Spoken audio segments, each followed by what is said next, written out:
right, shalom everybody. Shalom everybody. Welcome to Beginning Hebrew. I am Mark Jacob, teaching the Hebrew class. You all know me.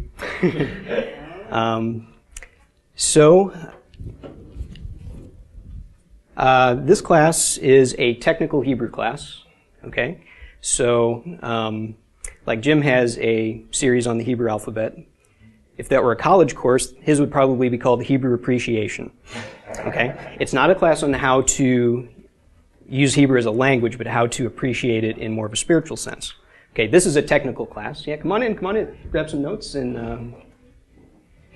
But this would be Hebrew theory.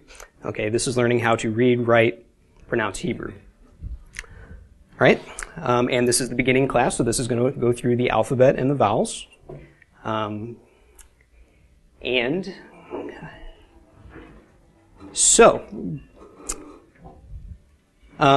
If you're online, unfortunately, I do not have a way for you to contact me with questions just yet. I do have a full-time job besides this, and there's no way I can get to however many of you are watching, all those questions. But people here ask questions anytime. I do ask they be on topic. Off-topic questions you can ask me any other time. That's just fine. But if something's confusing you, it's probably confusing other people in the room and other people online, so by all means, ask away. Another thing I'd like to point out is this is a class that gives you knowledge and information, okay? And those are good things, but knowledge and information can be used to build people up, or they can be used to tear people down. And so I would encourage you to use this to edify people, to encourage people, and just for your own benefit, to better understand the scriptures and better understand your God. And I point this out because this is a problem that I had at one point. I remember one time as I was starting to learn Hebrew, I was in a discussion with my dad, and he pointed out, he was talking about a particular Hebrew word that meant barley. Okay, the word was se'or. And I told him that wasn't the word for barley, because I had just done a word study on the word for yeast, which is also pronounced se'or. I told him, no, that's not barley, it's yeast. And so I corrected my dad, and I wasn't very nice about it either. Turns out they're homonyms. Se'or means barley. Se'or spelled slightly differently means yeast. And so, I thought I was educated, but in fact I was ignorant. So please don't let this go to your head as it moves along. It will be very exciting. So keep the excitement, and just try to pass on that excitement to others, not judgment onto others. So, notes for the class. When you're here, every time you come in, I'll have them on that table, the notes for this week. If you're online, you can get an electronic copy, or if you're here, you can get an electronic copy at theregathering.com/page/PFT Hebrew 1. I'm going to keep that up there so you can get it anytime you need it. This will give you a list of links. There's only one right now for the class that we're in. But anyway, you can link to that, and it's an electronic copy of all these notes. I do recommend getting them, and they pretty much have all the information you need. I'm going to cover a lot of material in this class, talk about a lot of things. Some things will be kind of tangential, but that's all just to help you remember the notes, okay? Or just for general interest, because it's kind of dry just learning the alphabet on its own. So, but anyway, so you won't have to write down anything except what's actually in those notes, but you can if something interests you, okay? The Hebrew I'm going to be teaching, there are actually several different versions of Hebrew. So we're going to be learning modern Hebrew in this class. And modern Hebrew is contrasted with ancient Hebrew or Paleo Hebrew. Okay?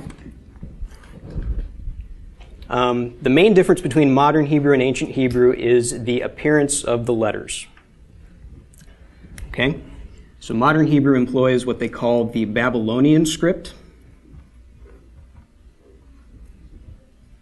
And ancient Hebrew or Paleo Hebrew uses pictographic letters.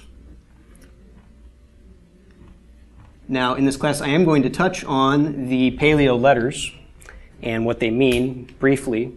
Like I say, this is not a spiritual application class, but it will help you to remember some things about the language. And it also, another interesting feature of Hebrew is that it is the predecessor to Greek and also the predecessor to English. And you can see that looking at the pictographs much easier than you can looking at the Babylonian script. The order of the letters in the alphabet and their appearance gives rise to the Greek alphabet's order and appearance. So I'm going to demonstrate that through the Paleo-Hebrew letters. But as I say, this is the script we're going to primarily be using, the Babylonian script, the modern script. If you find a copy of the scriptures in Hebrew today, it will be written in this script. This is the script you'll see Hebrew in pretty much universally, except for the cursive script, which is more informal. Babylonian script is also called the square script because the letters kind of all fill a block. But anyway, that's the primary difference between modern and ancient. Also, modern Hebrew employs vowel symbols or vowel markings.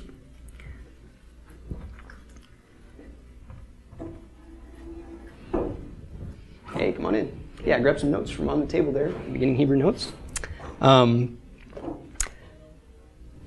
The Hebrew alphabet is composed of 22 letters, and all of those letters are today considered to be consonants. So they'll make consonantal sounds.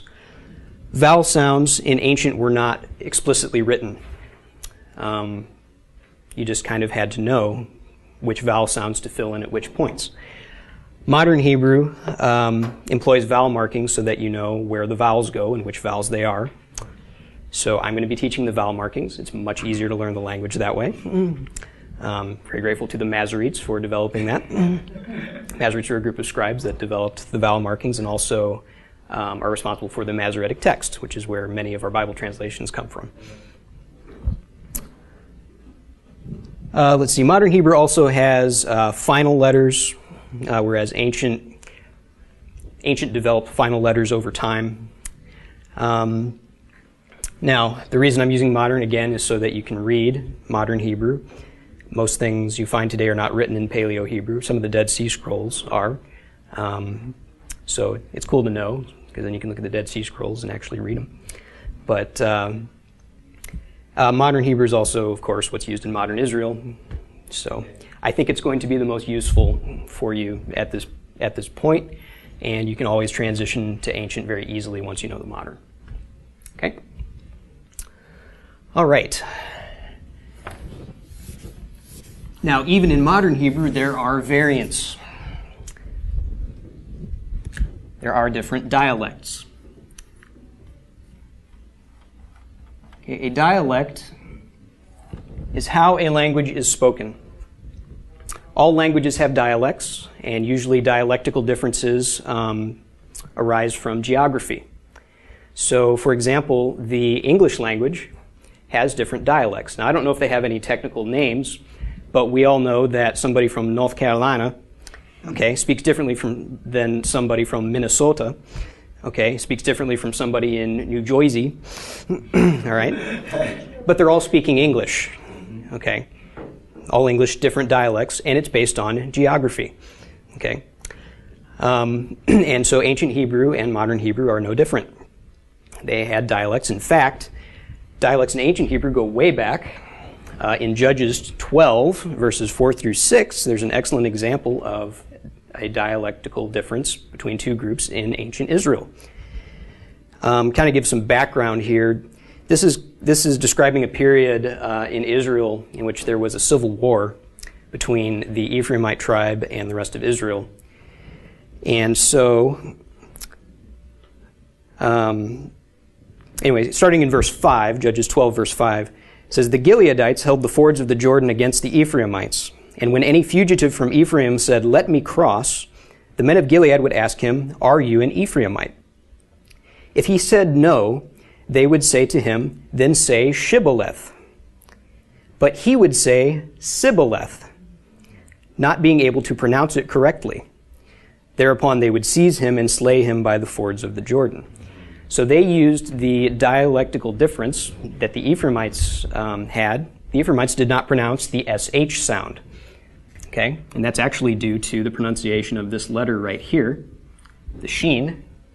Okay? In modern Hebrew, you can make two different sounds, depending on whether there's a dot above the left side or a dot above the right side. Above the right side makes a sh sound, and above the left side makes a s sound, an S. So S, SH. Okay, the Ephraimites, either the Ephraimites had lost the SH sound or the rest of the tribes had developed an SH sound. Okay? But in either case, there was a dialectical difference even back then. Okay? So anyway, today we just kind of have to pick a form of pronunciation to use. And so the form that I'm going to use is called the Sephardic dialect.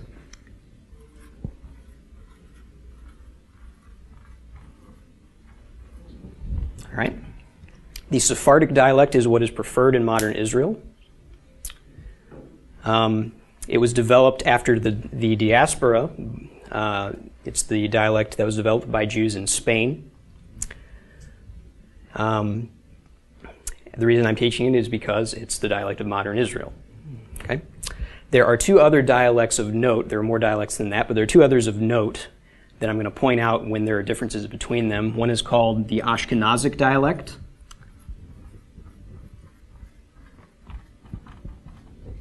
Okay, this was developed by Jews in Germany, and a lot of Orthodox like to use the Ashkenazic dialect. And then another dialect is called Yemenite. And this dialect was developed by Jews living in Yemen. Okay, a lot of scholars believe Yemenite dialect to be closer to the ancient dialects than Sephardic or Ashkenazic. Okay, and there are a lot of interesting differences between Yemenite and the other two. So as we come across those differences in the pronunciation of letters and vowels, I will point them out. But this is the one that we're officially going to be learning, is the Sephardic. Okay.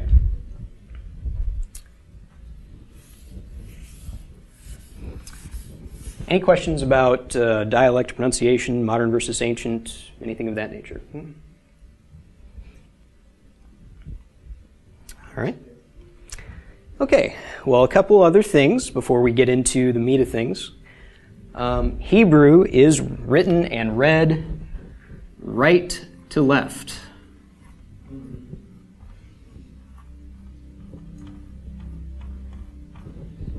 Okay? So if you read Hebrew, you start on the right side and you read over to the left side, and the words are written right to left. Okay? That's very important because it's obviously the opposite of what we do in English. And that throws people for a loop sometimes when they're first learning. Also, just a side note, I'm not left-handed, but people who are left-handed find it easier to write Hebrew because they don't smudge the letters as they're writing. Just a little bit of trivia there. Hebrew, the Hebrew that I'm teaching has no punctuation. Okay, modern Hebrew does employ punctuation.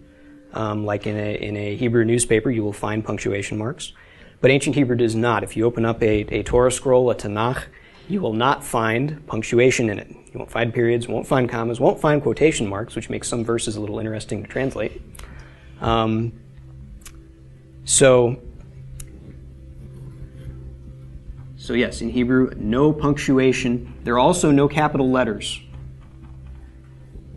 Okay, all the letters are of one form. They're not capital and lowercase. So names are not indicated by a capital letter at the beginning, nor is the beginning of a sentence indicated that way.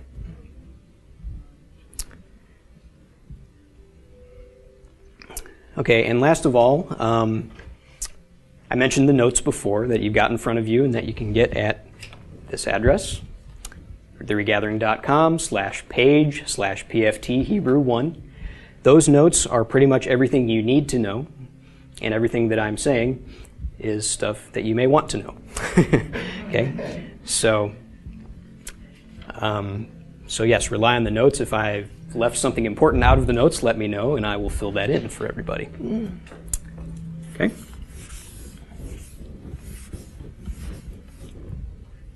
Okay, so any other questions about Hebrew in general before I get started?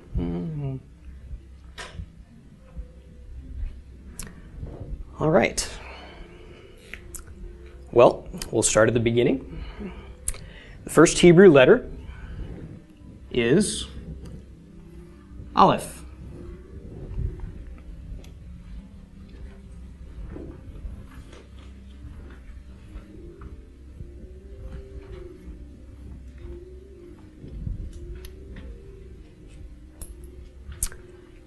And hey, Dave, could you let me know when it's like 10 to 3? Okay, thanks. Aleph is the first Hebrew letter. Aleph is an awkward letter to start on because it doesn't make a sound. The Aleph itself is silent.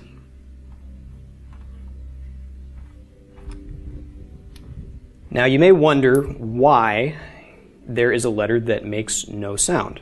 Of course, in English, we have letters that are sometimes silent and sometimes not. Okay, the GH in night. Hebrew, at least, is consistent. The Aleph is always silent. But what's the function of such a letter? Well, as I mentioned before, Hebrew indicates vowels by little vowel signs that are not actually letters. So if you see a word that begins with an aleph, you know that that word begins with a vowel sound, since they don't have a letter for each vowel sound. In the middle of a word, an aleph will usually indicate a pause. Okay, and at the end of a word, it indicates a vowel sound at the end of a word. Okay, so aleph generally stands for a vowel, although you can have vowels all over the place. Aleph is silent. Every Hebrew letter also has a numerical value. Numerical value of aleph, being the first letter, is 1. In Paleo-Hebrew, aleph looks something like this. And this is depicting the head of an ox. Okay, it's sideways. You can see the mouth down here, the horns here, and the ears over here. Depicting the head of an ox. It represents strength or a leader. Turn it on its side, and all of a sudden, we're transitioning into the Greek alpha, okay, which became the Latin A. The alpha doesn't have these little points off the side. It looks just like a Latin A.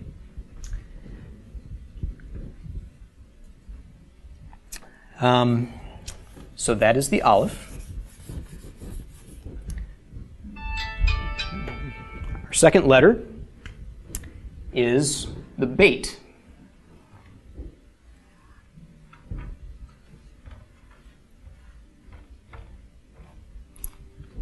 Okay. All right, bait can make two different sounds.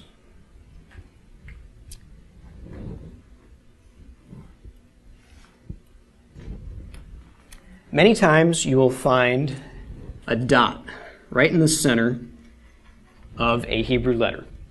Okay? That dot is called a dagesh. In some Hebrew letters, it will change the way the letter is pronounced. So in the case of bait, if it has a dagesh, it is pronounced as we would pronounce the English letter B, ba, as in boy. If it does not have a dagesh, it'll be pronounced as a V. Okay? So with a dagesh is B, without a dagesh is V. Okay? The numerical value of bait is 2. Right? In ancient Hebrew, bait looks something like this. It depicts a tent or a house. And the Hebrew word bayit, which you'll find sometimes pronounced bait, means a house. Bait became the Greek beta. It's a little difficult to see how it became a beta.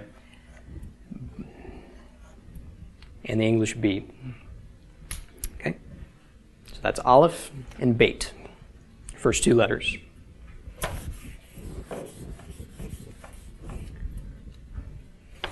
Okay, now with those two letters, we can actually start making a word.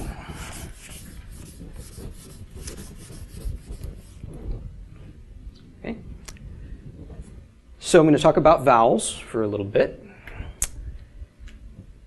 In Hebrew, vowels are typically written underneath the consonant whose sound it follows. So, if we encounter an aleph with a vowel sign underneath it, we will pronounce the sound of the aleph first, and then the sound of the vowel. Okay, in this case, aleph is silent, so it makes no sound. This vowel sign, this sort of T-looking thing, okay, is called a kametz.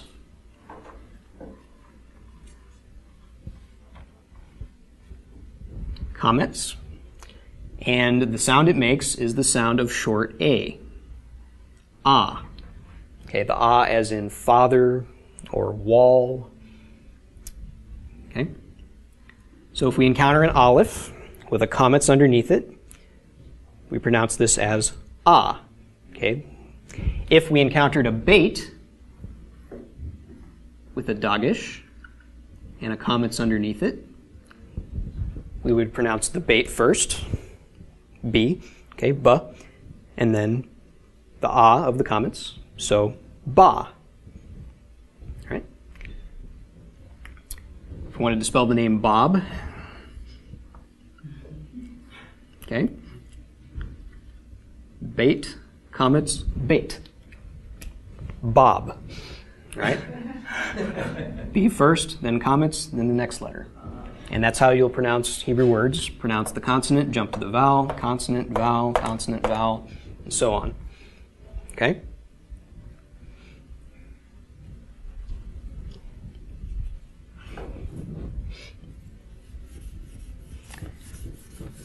Okay, now Bob is not a Hebrew word. Although I'm sure there are probably Jews named Bob.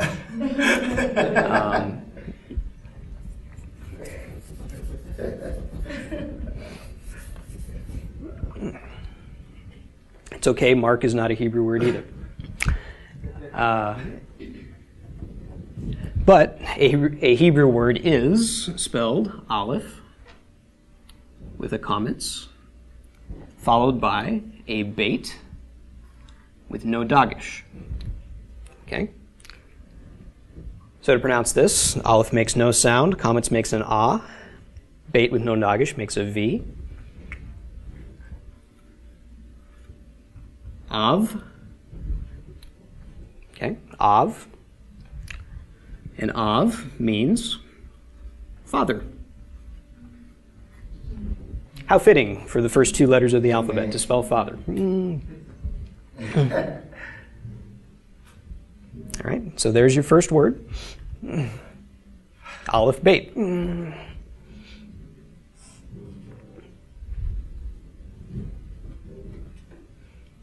Okay.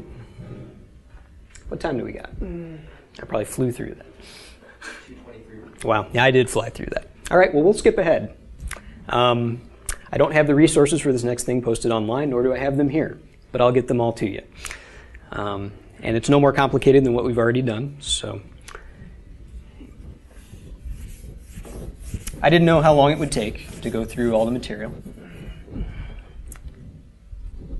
So we'll move on to our third letter. Okay?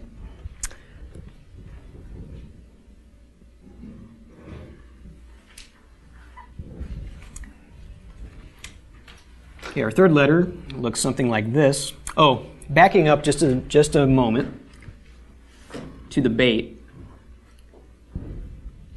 An unfortunate feature of the modern script is that a lot of the letters look like other letters with some subtle differences. So you do want to pay attention to some of these subtle differences. In the case of the beit, it's very important to note this little tail that comes off the bottom right side. Okay? The reason that's important is because there's another letter that looks like this. Okay? Another letter that lacks that tail. And and that letter is not a bait. So now I'm going to exaggerate these tails when I write things, so there shouldn't be any confusion in my script. But if you read certain fonts in Hebrew, they can be very, very similar, and you might have to squint to figure out which letter you're looking at. In general, they will, in letters where they have the differences having a tail and not having a tail, the ones without a tail will kind of round that edge to kind of, give you a clue that, that there's not supposed to be a little tail there. But in the meantime, you may run into that. And so, come on in. So if you do run into that issue, just notice the tails, okay? Bait is... Because I've been running into that with some of the letters, and I'm just totally thrown off. Yeah, it does throw you for a loop. In fact, it threw some ancient scribes for a loop too. So, believe it or not, there's actually there's a genealogy. Someone pointed this out to me a few weeks ago. There's a genealogy that's listed in Genesis, and the same genealogy is listed again in 1 Chronicles.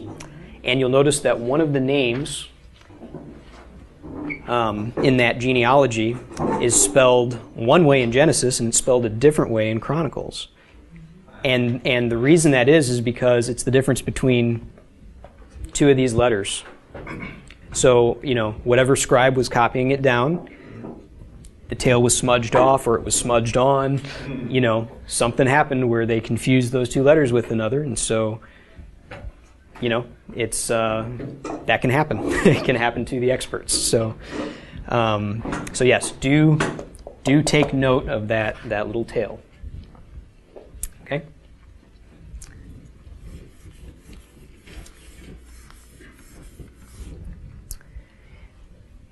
Okay, so our third letter is Gimel.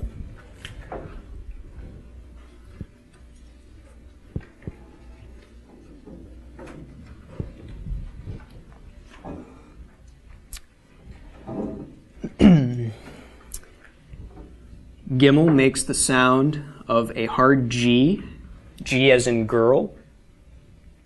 Okay. Numerical value of Gimel is 3.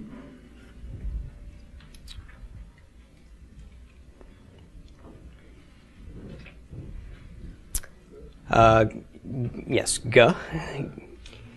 Gimel is another one you want to take note of the tail in the bottom right. The way I'm writing it is very exaggerated, okay, but it can be confused with a nun, which looks like this. Okay. And I write it this way so that there's no way to mix them up. But again, there are Hebrew fonts in which they look fairly similar. So you do have to keep an eye out for that little tail. Okay. In Paleo Hebrew, Gimel looks like this. And it is depicting a camel's hump. Okay. The Hebrew word for camel is gamal, and thus the name of the letter Gimel. The Gimel became the Greek gamma, third letter of the Greek alphabet, and the Latin C.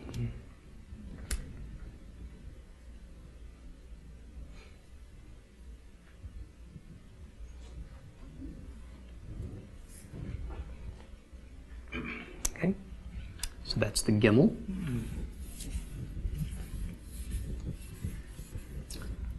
Fourth letter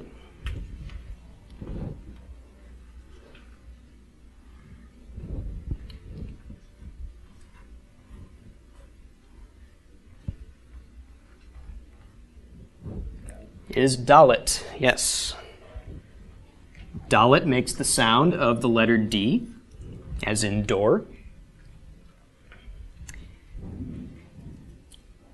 Numerical value is 4.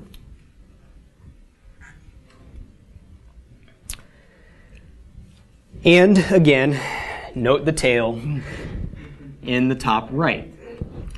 Dalet is the letter that is most often confused with another letter.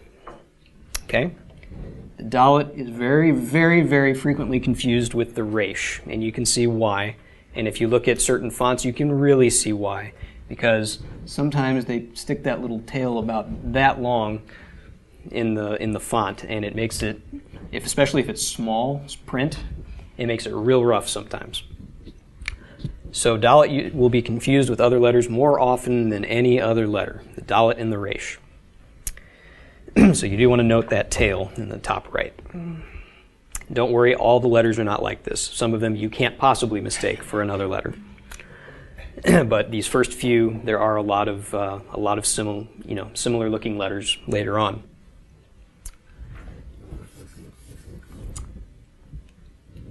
In Paleo-Hebrew, the Dalet looks like this, and it's depicting a tent flap or a door. And the Hebrew word delet means a door.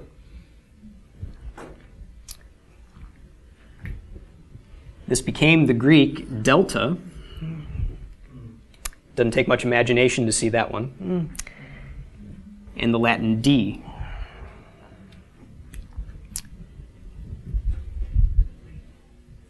Okay?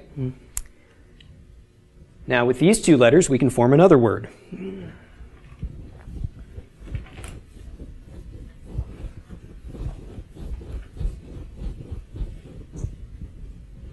So,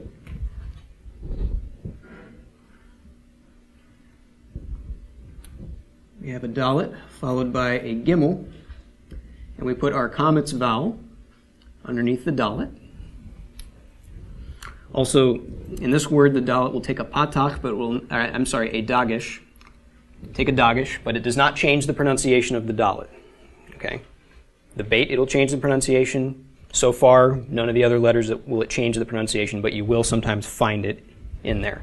The reason that a dagish is put in a letter is a subject for intermediate Hebrew. Okay? It does serve a function even if it doesn't change the pronunciation of the letter. But I'm going to point out there are several letters in which it does change the pronunciation. So I will point those out. Don't worry about it finding dots in other letters. Okay? But anyway, so a Dalet with a Kametz followed by a Gimel. So we pronounce the D of the Dalet, the A of the Kametz, and finally the G of the Gimel. So this is pronounced dog. Dog. Okay?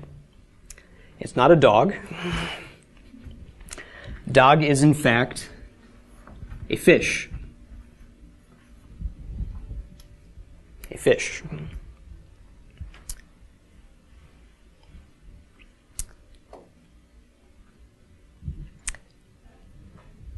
Okay?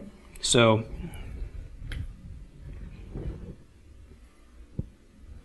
there are two words.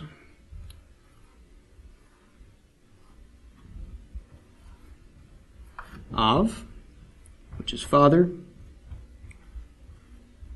and dog, which is fish. I only throw in dog because that's all the words we can make at this point with just these letters. So, Av, I have a strategy behind dog. It's just so you have twice the vocabulary that you did before. So,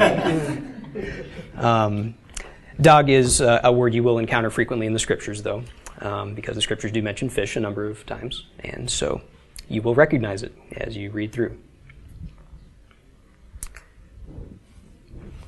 Okay, are there any questions about the Aleph, Beit, Gimel, Dalet, or Kametz?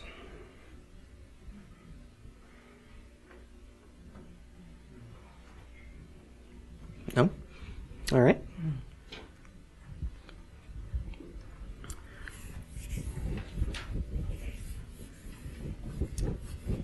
Okay, well, as I said, I don't have the notes for those last two letters printed up, but they will be provided.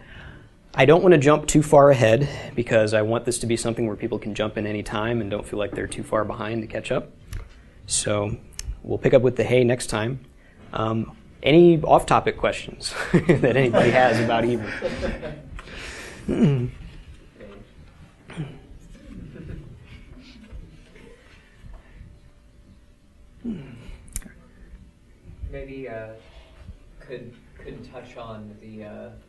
comets and the patak, and how in the dialect that we're learning. Yes. Okay. Yes, quite right. The comet's vowel. Okay. Now, I've told you that it is pronounced ah as in father. And in fact, it is in Sephardic Hebrew. Okay. It is also pronounced ah in the Yemenite dialect, but in Ashkenazic, the comets can be pronounced as a short O, or almost, it's almost an AW sound, aw. Okay? That's in Ashkenazic. So Orthodox, you will hear this aw sound. Nazik. I do have a strange habit of leaving out central syllables in words. I was trying to write feminine one time, and it came out femine, and it was a little confusing. But anyway, but yes, in the Ashkenazic dialect, the comets will be pronounced differently. Okay, it's not a comets, it's a kolmets. Okay, it's a subtle difference, so you can understand how it changes from one to the other. Okay, but yes, you will hear this pronounced differently in the Ashkenazic dialect. Okay. Yeah, the patach I will cover at a future date because there's another vowel that makes the same sound. And any other questions about anything? Don't be shy. Why do modern people who speak modern Hebrew pronounce Shabbat, and then the Orthodox will say Shabbos? That's a good question. Again, that comes down to the difference between dialects. Okay, the tav, which is the last letter, okay, makes a T sound in Sephardic Hebrew all the time. However, in Ashkenazic, when the tav does not have a dagesh in it, it's pronounced as an S. So you'll hear Shabbat. We say Sabbath because, incidentally, in the Yemenite dialect, the tav makes a TH sound without the dagesh. Okay, so we've got T, TH, and S as all possible pronunciations of the tav. So we say Sabbath. Okay, Jews in Israel say Shabbat, and Orthodox Jews speaking Ashkenazic dialect will say Shabbos. Okay, so here are all three. None of them is correct or incorrect. They are different dialects. Okay, although it is thought that the Yemenite closely resembles the ancient, but as we saw, even the ancient had different dialects. So who knows how it was spoken originally? Just on a tangent off of that, the issue of how to pronounce God's name comes up pretty frequently when people are looking at Hebrew. And among some circles, it's a big deal, exactly how to pronounce his name, because they want to get the closest to the ancient dialect so that they're pronouncing it correctly. And, you know, there are different scholars who think it's pronounced different ways, and they have different reasons for thinking that. One point I would like to make on that topic is that there are these different dialects. And I'd also like to point out the scripture in Judges that indicates they pronounce things differently even in ancient Israel. So if somebody thinks they have the absolute right interpretation based on scholarship, I'm quite skeptical of that because we don't have any tape recordings from back then. Okay?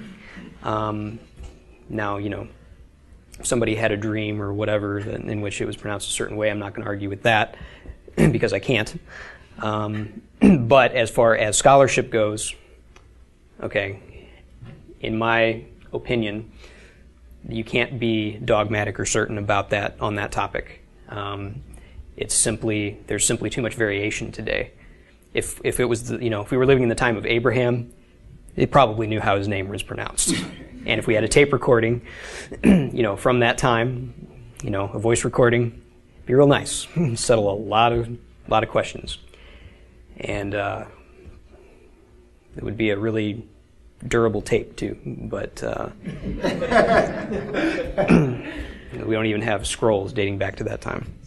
So anyway, but just on a tangent, there are these different dialects, and in the ancient things changed over time too. All languages change over time, and so if you're learning this class to learn how to pronounce his name right, I'm not going to be much help in that. I can give you how the letters are pronounced in modern, how they're pronounced in the different dialects, and you can insert whatever vowel combination you think might work. But yes, and that goes for not just God's name, but for other Hebrew words too. God's name, of course, is the most highly contended because it's the most significant Hebrew word. But there are questions about other things sometimes too. And so just encourage you to study and be aware of the limitations of the information we have. We're going to go into that more in a future class. The pronunciation of his name. I will bring it up once we've covered the letters that go into it. I'll point out this is how it's spelled. The vowel symbols are actually, some scholars would contend that they are known, but in general they're not. But yes, I will go into that a little bit because I wasn't expecting to fly through the actual material so fast, so we're probably going to have lots of time to talk about things off the cuff. So that'll be just fine with me. Any other questions?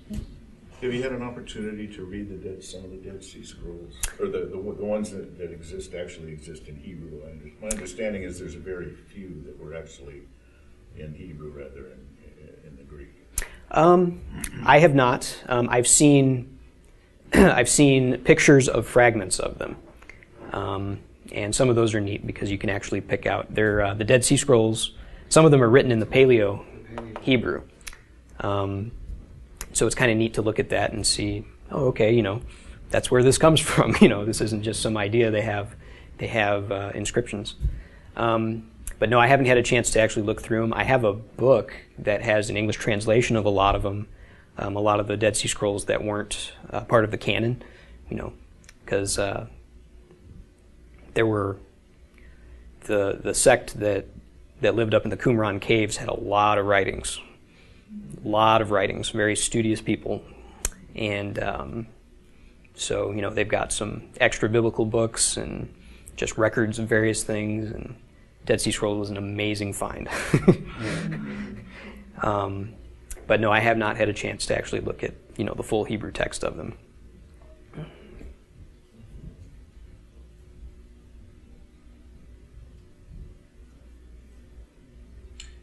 It's 2:45. No, okay.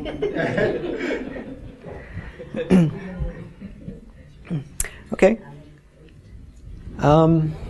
Let's see, anything else I should point out?